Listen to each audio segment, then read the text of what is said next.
इस कहानी की शुरुआत होती है मध्य प्रदेश के एक छोटे से गांव से, जिसके चारों तरफ घना जंगल फैला हुआ था। उस गांव के लोगों के बीच एक मंदिर की कहानी कई पीढ़ियों से चली आ रही थी। गांव के बुजुर्ग कहते थे कि जंगल के बीच बना वह मंदिर पहले भगवान शिव का मंदिर था, लेकिन लगभग 200 साल पहले वहां एक ऐसी घटना हुई जिसके बाद कोई भी इंसान वहां पूजा करने नहीं गया। लोगों का कहना था कि उस रात मंदिर के सभी पुजारी एक साथ गायब हो गए थे। अगले दिन गांव वाले जब मंदिर पहुंचे तो उन्हें अंदर सिर्फ खून के निशान मिले, लेकिन किसी की लाश कभी नहीं मिली। उसी दिन से लोगों ने मान लिया कि उस मंदिर पर किसी भयानक आत्मा का कब्जा हो चुका है। तब से लेकर आज तक गांव में एक नियम चला आ रहा था कि सूरज ढलने के बाद उस जंगल की तरफ कोई नहीं जाएगा।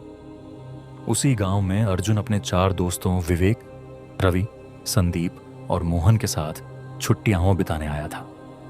मोहन उसी गांव का रहने वाला था, जबकि बाकी चारों शहर से आए थे। शाम को सभी लोग गांव के बाहर बैठे बातें कर रहे थे, तभी अर्जुन की नजर जंगल की तरफ गई। उसने दूर पहाड़ी पर बने टूटे हुए मंदिर को देखा और मोहन से उसके बारे में पूछा। मोहन कुछ पल चुप रहा, फिर उसने मंदिर की पूरी कहानी बता दी। उसने कहा कि गांव में कई लोग उस मंदिर के अंदर गए थे, लेकिन बहुत कम लोग वापस लौटे। जो लौटे वे हमेशा कहते थे कि मंदिर के अंदर कोई ऐसी चीज रहती है जो पहले इंसान को देखती है, फिर उसका नाम जान जाती है और उसके बाद उसे कभी अकेला नहीं छोड़ती। संदीप हंस पड़ा।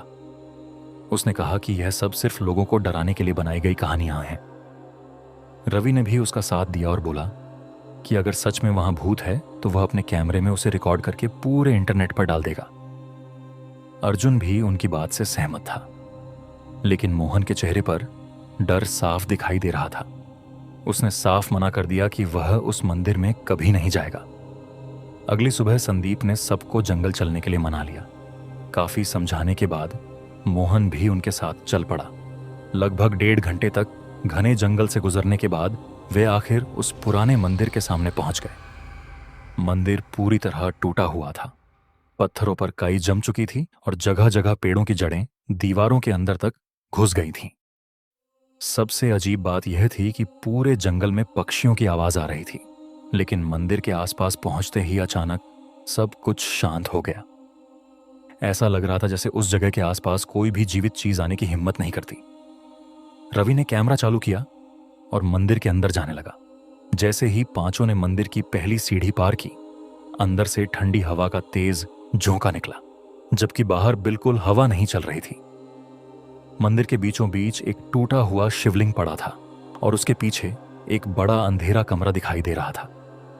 उसी समय अर्जुन को ऐसा लगा जैसे उस अंधेरे में कोई खड़ा होकर उन्हें देख रहा हो। उसने दोबारा ध्यान से देखा, लेकिन वहां कुछ नहीं था।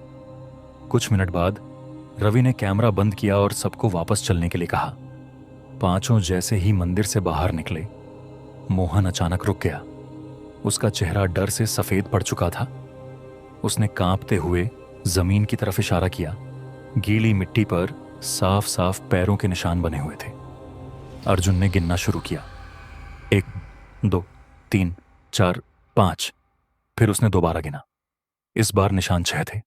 सभी दोस्त एक साथ खड़े थे। फिर छठा इंसान कौन था? इतने में उनके पीछे मंदिर के अंदर से किसी के धीरे धीरे हंसने की आवाज सुनाई दी। पांचों ने एक साथ पलटकर देखा। मंदिर के मुख्य दरवाजे पर एक बहुत बूढ़ा आदमी खड़ा था। उसके शरीर पर फटे हुए पुजारी के कपड़े थे। उसका चेहरा झुका हुआ था, इसलिए किसी को उसकी शक्ल दिखाई नहीं दे रही थी। कुछ सेकंड तक वह बिल्कुल नहीं हिला। फिर उसने धीरे धीरे अपना सिर ऊपर उठाना शुरू किया। मंदिर के दरवाजे पर खड़ा वह बूढ़ा आदमी धीरे धीरे अपना सिर ऊपर उठाने लगा। पांचों दोस्तों की सांस जैसे एक पल के लिए रुक गई। उसका चेहरा बिल्कुल किसी साधारण इंसान जैसा नहीं था। उसकी त्वचा जगह जगह से फटी हुई थी और ऐसा लग रहा था जैसे कई सालों से उसके शरीर पर धूप की एक किरण भी नहीं पड़ी हो। उसकी आंखें पूरी तरह काली नहीं थीं, लेकिन उनमें सफेद हिस्सा भी दिखाई नहीं दे रहा था। सबसे डरावनी बात यह थी कि वह बिना पलक झपकाए लगातार पांचों की तरफ देख रहा था। कुछ ही सेकंड बाद उसके होठों पर एक अजीब सी मुस्कान आई और उसने बहुत धीमी आवाज में कहा, इतने साल बाद फिर 5 लोग। यह सुनते ही मोहन जोर से चिल्लाया और बोला कि यहां से अभी निकलो। किसी ने एक पल भी नहीं सोचा। 5 दोस्त पूरी ताकत से जंगल की तरफ भागने लगे। पीछे मुड़कर देखने की किसी की हिम्मत नहीं हो रही थी। लगभग 10 मिनट लगातार भागने के बाद वे आखिर जंगल से बाहर निकलकर कच्ची सड़क पर पहुंच गए। सबकी सांसें तेज चल रही थीं। अर्जुन ने पीछे मुड़कर देखा तो मंदिर अब पेड़ों के बीच दिखाई भी नहीं दे रहा था।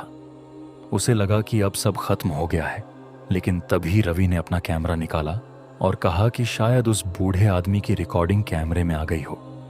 5 ने कैमरे की वीडियो चलानी शुरू की। शुरुआत में सब कुछ सामान्य था। मंदिर, टूटी हुई दीवारें और शिवलिंग साफ दिखाई दे रहे थे। लेकिन जैसे ही वीडियो उस समय तक पहुंची जब वे मंदिर से बाहर निकल रहे थे, सभी के चेहरे का रंग उड़ गया। वीडियो में साफ दिखाई दे रहा था कि वे 5 मंदिर से बाहर निकल रहे थे, लेकिन उनके पीछे एक छठा आदमी भी चल रहा था। उसने फटे हुए पुजारी के कपड़े पहन रखे थे और उसका सिर नीचे झुका हुआ था। सबसे अजीब बात यह थी कि वीडियो में किसी ने भी उसे उस समय देखा नहीं था। वह कुछ कदम तक उनके पीछे चला और फिर अचानक बिना किसी वजह के गायब हो गया।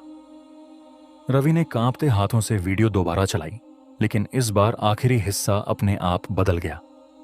अब वीडियो में मंदिर का दरवाजा दिखाई दे रहा था और वहीं बूढ़ा पुजारी सीधे कैमरे की तरफ देख रहा था। उसने धीरे से अपना हाथ उठाया और उंगली से इशारा किया, जैसे वह कैमरा पकड़ने वाले इंसान को अपने पास बुला रहा हो। अगले ही पल वीडियो अपने आप बंद हो गई। रवि ने घबराकर कैमरा दोबारा चालू करने की कोशिश की, लेकिन कैमरा पूरी तरह बंद हो चुका था। उसकी नई बैटरी भी एक ही पल में खत्म हो गई थी। उस रात 5 दोस्त मोहन के घर पर ही रुक गए। सबने तय किया कि सुबह होते ही इस बात को भूलकर अपने अपने शहर वापस चले जाएंगे। लेकिन आधी रात के करीब घर के बाहर किसी मंदिर की घंटी बजने की आवाज आने लगी। पहले सबको लगा कि शायद गांव में कहीं पूजा हो रही होगी, लेकिन मोहन ने तुरंत कहा कि गांव का मंदिर तो शाम के बाद बंद हो जाता है। इतनी रात को घंटी बजने का कोई सवाल ही नहीं था। घंटी की आवाज धीरे धीरे घर के बिल्कुल पास आने लगी। ऐसा लग रहा था जैसे कोई सड़क से चलता हुआ दरवाजे तक पहुंच गया हो। फिर अचानक घंटी बजनी बंद हो गई और पूरे घर में गहरी खामोशी फैल गई। तभी बाहर से किसी ने बहुत धीरे से दरवाजा खटखटाया। किसी ने जवाब नहीं दिया। कुछ पल बाद फिर वही आवाज आई। इस बार उसके साथ एक परिचित आवाज भी सुनाई दी। मोहन, दरवाजा खोल, मैं तेरे पिताजी हूं। मोहन का चेहरा सफेद पड़ गया। उसके पिताजी को मरे हुए पूरे 8 साल हो चुके थे। घर के अंदर बैठे सभी दोस्त एक दूसरे का चेहरा देखने लगे। किसी की हिम्मत नहीं हुई कि दरवाजा खोले, लेकिन बाहर से वही आवाज बार बार आती रही। कुछ देर बाद उसने अर्जुन का नाम लेना शुरू कर दिया, फिर विवेक का, फिर रवि का और आखिर में संदीप का। ऐसा लग रहा था जैसे बाहर खड़ी वह चीज उन 5 के बारे में सब कुछ जानती थी। इसी बीच अचानक घर की पीछे वाली खिड़की अपने आप खुल गई। तेज हवा का झोंका अंदर आया और रवि का कैमरा जो मेज पर रखा था अपने आप चालू हो गया। कैमरे की स्क्रीन पर घर के बाहर का दृश्य दिखाई दे रहा था। दरवाजे के सामने कोई इंसान नहीं था, लेकिन खिड़की के ठीक बाहर वही बूढ़ा पुजारी खड़ा था। इस बार वह मुस्कुरा नहीं रहा था। वह सिर्फ कैमरे की तरफ देख रहा था और उसके होंठ बिना आवाज के एक ही बात दोहरा रहे थे, अब तुम सब मेरे साथ चलोगे। उस रात मोहन के घर में किसी की भी आंखों में नींद नहीं थी। 5 दोस्त एक ही कमरे में बैठे थे, लेकिन हर किसी के चेहरे पर वही डर साफ दिखाई दे रहा था जो उन्होंने मंदिर के अंदर महसूस किया था। बाहर गांव पूरी तरह शांत था, लेकिन उस शांति में भी एक अजीब भारीपन था, जैसे हवा भी कुछ छिपा रही हो। रवि बार बार अपने कैमरे को देख रहा था, लेकिन वह अब भी बंद पड़ा था। संदीप लगातार कह रहा था कि यह सब किसी तरह का भ्रम हो सकता है, लेकिन उसकी आवाज में अब पहले जैसा भरोसा नहीं था। रात के लगभग बीच में अचानक घर के बाहर हल्की सी खरोंचने जैसी आवाज सुनाई दी। पहले मोहन ने कहा कि शायद कोई जानवर होगा, लेकिन आवाज धीरे धीरे दरवाजे के ठीक सामने आकर रुक गई। उसी समय घर के अंदर रखी लकड़ी की कुर्सियां अपने आप हल्की सी हिलने लगी, जैसे किसी ने उन्हें छुआ हो। अर्जुन धीरे धीरे दरवाजे की तरफ बढ़ा, लेकिन मोहन ने उसे रोक दिया। कुछ सेकंड बाद बाहर से किसी के धीरे धीरे चलने की आवाज आई। फिर अचानक सब शांत हो गया। ठीक उसी पल घर के पीछे वाले कमरे से एक बहुत धीमी आवाज आई, जैसे कोई बहुत पास से बोल रहा हो। आवाज में किसी इंसान की तरह पहचान थी, लेकिन शब्द साफ नहीं थे। रवि ने डरते हुए खिड़की की तरफ देखा और जैसे ही उसने पर्दा हटाया, उसका चेहरा पूरी तरह सफेद पड़ गया। उसने कांपती आवाज में कहा कि बाहर कोई नहीं है, लेकिन खिड़की के कांच पर किसी के हाथ के निशान बने हुए हैं, जैसे कोई बाहर से लगातार अंदर देखने की कोशिश कर रहा हो। कुछ देर बाद अचानक घर की लाइट अपने आप बंद हो गई। पूरा घर अंधेरे में डूब गया। इसी अंधेरे में सभी को साफ सुनाई दिया कि कोई धीरे धीरे कमरे के अंदर चल रहा है। इस बार आवाज किसी एक जगह से नहीं आ रही थी, बल्कि ऐसा लग रहा था जैसे वह पूरे कमरे में घूम रही हो। संदीप ने हिम्मत करके टॉर्च जलाने की कोशिश की, लेकिन टॉर्च भी चालू नहीं हुई। अंधेरे में अचानक किसी ने अर्जुन का नाम लिया। आवाज बिल्कुल उसके पिता जैसी थी। अर्जुन कुछ पल के लिए चुप हो गया, क्योंकि उसके पिता शहर में थे और उसे यकीन था कि वह आवाज असली नहीं हो सकती। लेकिन जैसे ही उसने जवाब देने की कोशिश की, मोहन ने जोर से कहा कि किसी भी आवाज का जवाब मत देना। उसके चेहरे पर अब डर नहीं, बल्कि पूरी तरह से घबराहट थी। इसी समय घर के मुख्य दरवाजे पर जोर से एक बार फिर खटखटाने की आवाज आई। इस बार आवाज बहुत तेज थी, जैसे कोई अंदर आने की कोशिश कर रहा हो। फिर अचानक सब कुछ शांत हो गया। कुछ सेकंड बाद दरवाजा अपने आप धीरे धीरे खुलने लगा, लेकिन बाहर कोई नहीं था। सिर्फ खेतों की तरफ फैला हुआ अंधेरा दिखाई दे रहा था। तभी रवि ने अचानक चिल्लाकर कहा कि कैमरा अपने आप फिर से चालू हो गया है। सभी ने मिलकर उसकी स्क्रीन देखी। कैमरे में घर का वही दृश्य दिखाई दे रहा था, लेकिन उसमें एक अतिरिक्त चीज थी। कमरे के कोने में एक लंबा इंसान खड़ा था, लेकिन असली बात यह थी कि वह कोई भी शोर नहीं कर रहा था और उसके पैरों के नीचे कोई छाया भी नहीं थी। जैसे ही सबने उस तरफ देखा, वह आकृति धीरे धीरे सामने आने लगी। उसके कपड़े फटे हुए थे और चेहरा अब भी साफ नहीं था, लेकिन इस बार उसने कुछ नहीं कहा। उसने सिर्फ अपनी उंगली उठाई और सीधे रवि की तरफ इशारा किया। अगले ही पल रवि अचानक जमीन पर गिर पड़ा और उसका कैमरा उसके हाथ से छूटकर अपने आप रिकॉर्ड करता रहा। कमरे में एक तेज हवा चली और दरवाजा जोर से बंद हो गया। और जब बाकी चारों ने रवि की तरफ देखा, वह वहां नहीं था। उसकी जगह सिर्फ कैमरा पड़ा था, जो अभी भी चालू था और लगातार उसी खाली कोने को रिकॉर्ड कर रहा था, जहां अब भी कुछ पल पहले वह खड़ा था। रवि के अचानक गायब हो जाने के बाद कमरे में ऐसा सन्नाटा फैल गया जैसे पूरी हवा रुक गई हो। अर्जुन, विवेक, संदीप और मोहन एक ही जगह जमे खड़े थे। किसी की भी हिम्मत नहीं हो रही थी कि उस कोने की तरफ देखे जहां अब भी कुछ पल पहले रवि खड़ा था। जमीन पर पड़ा उसका कैमरा अब भी चालू था, लेकिन उसमें सिर्फ खाली कमरा रिकॉर्ड हो रहा था। फिर अचानक कैमरे की स्क्रीन अपने आप बदल गई और उसमें वही मंदिर दिखाई देने लगा जहां से यह सब शुरू हुआ था। अर्जुन ने कांपते हाथों से कैमरा उठाया। स्क्रीन पर अब मंदिर के अंदर का दृश्य साफ दिख रहा था, लेकिन यह वही मंदिर नहीं लग रहा था जिसे वे दिन में छोड़कर आए थे। अंदर का अंधेरा और ज्यादा गहरा हो चुका था और टूटा हुआ शिवलिंग अब भी वहीं था। कैमरे में अचानक एक परछाई हिली और फिर उसी बूढ़े पुजारी का चेहरा सामने आ गया। इस बार उसका चेहरा पूरी तरह साफ दिखाई दे रहा था। उसकी आंखें खाली थीं और चेहरे पर कोई भाव नहीं था।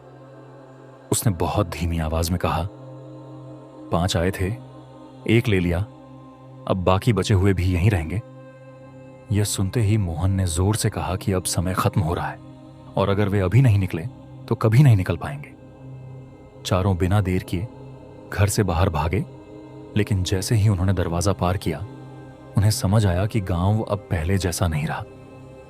सड़कें वहीं थीं, घर भी वहीं थे, लेकिन पूरा गांव पूरी तरह खाली लग रहा था।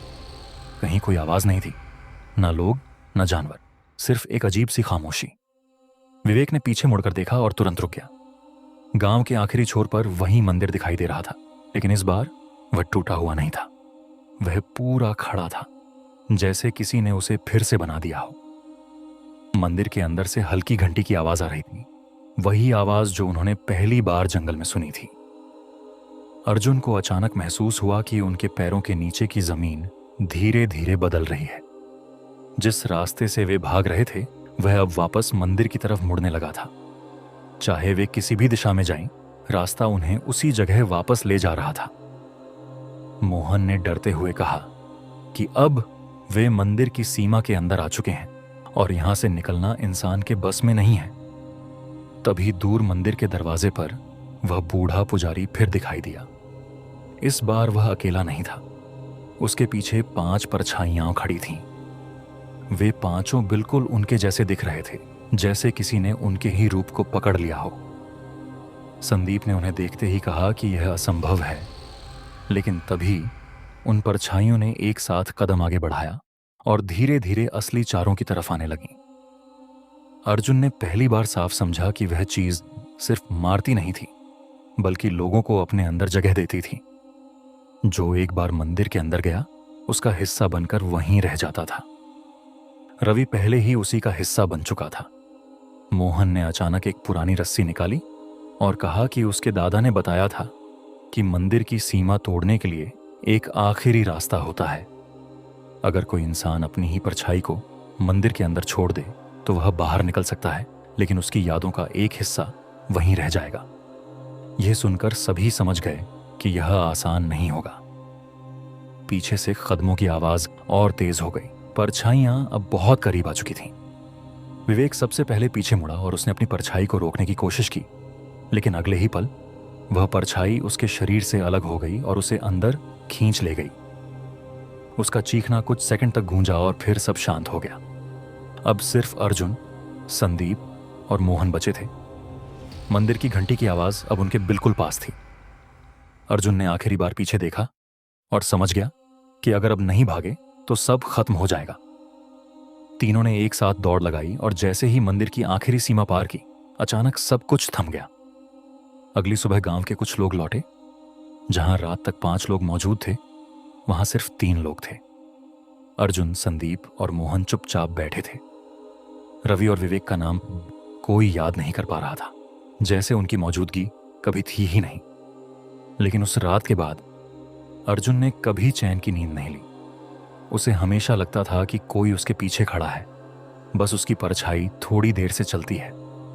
और सबसे डरावनी बात यह थी कि कभी कभी रात में जब वह अकेला होता था तो उसे अपने नाम की आवाज मंदिर की दिशा से सुनाई देती थी, जैसे कोई अब भी उसका इंतजार कर रहा हो।